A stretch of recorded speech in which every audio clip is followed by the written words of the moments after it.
Oh, I can tell you exactly where to find a magical beast. He lives around back in a fireproof shed with all the food he can eat. Somebody feed the dragon!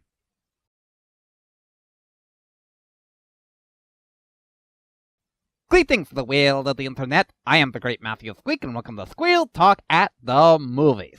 Despite having an epic finale, the Harry Potter franchise has managed to continue, this time going into a prequel.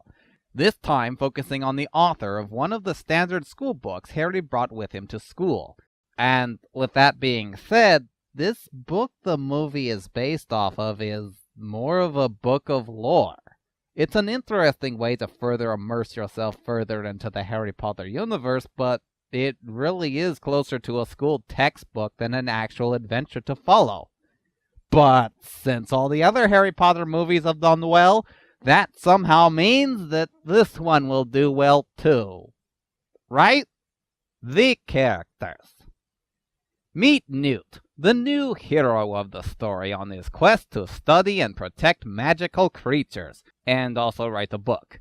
And he's dull. He doesn't have anything about him that stands out. In fact, none of the characters really do. We've got the girl following him around, because of course we need a girl following him around, and his comic relief muggle friend, excuse me, non-mage, as we are now informed is the proper American term. I'm not really sure how or why these characters are in this story. Girl wants to turn him into the authorities, except when she doesn't. And the non-mage is kind of there to hold the bags. That's really all he does. The plot. Newt, our writer, has traveled to America to release a magical creature back into the wild. But on his travels, a few critters escape from his pack, so now he has to round up his creatures and keep the magical world a secret. The plot is slow and as dull as the characters are. The creatures that break out are very few, and pose little challenge for reacquiring. And let's go ahead and talk about the villain. His plot is out of tune with the rest of the movie. He's trying to find a gifted child in an orphanage or something to gain power or something out of it. But disregarding that confusing story arc, what does that have to do with what the hero is doing? Every time this guy is doing his thing, it feels like the movie just stops to wander off to do something else, before it finally finds its way back to the main story. And it's not until we finally reach the climax do these two stories finally run into each other. But even then, it can't seem to make up its mind what is going on. Design. This is probably what drags the movie down the most. Don't get me wrong, the fantastical creatures do look amazing, and the magical effects are impressive, but the entire magical design has completely backfired. In the Harry Potter movies, their creatures and effects would switch between CG and large animatronic puppets. Much like Jurassic Park, this fools the eyes into thinking it's real and believable. Here, there's no mistaking it. There's a lot of CG effects in this movie, and our humans have difficulties believing in it themselves. Far too often is Newt, especially, staring blankly at his amazing animals, or even not believably interacting with them in general. Another point of how the effects are working against the movie is how heavily it's focusing on them. The movie spends the majority of its time going, "Ooh, look at this magical thing. Ooh, look at that floaty thing.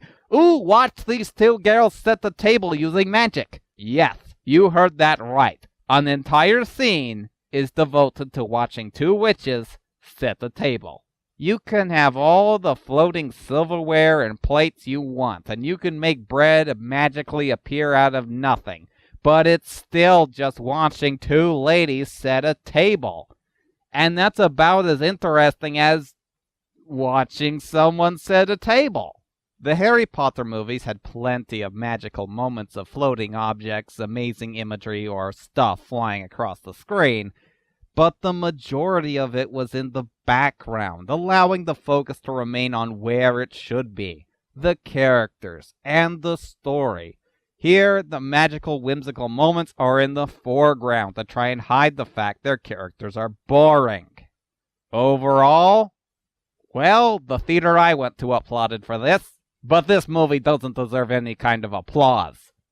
Just because it's part of the Harry Potter franchise does not make this a good movie. I suspect some Harry Potter craze causing some people to turn a blind eye. If Harry Potter did not exist, this movie would not be receiving so much praise. The characters are dull and boring, the plot is slow, and the magical designs try to hog the spotlight. So I give this movie a pass on it. I can't really say this one was good.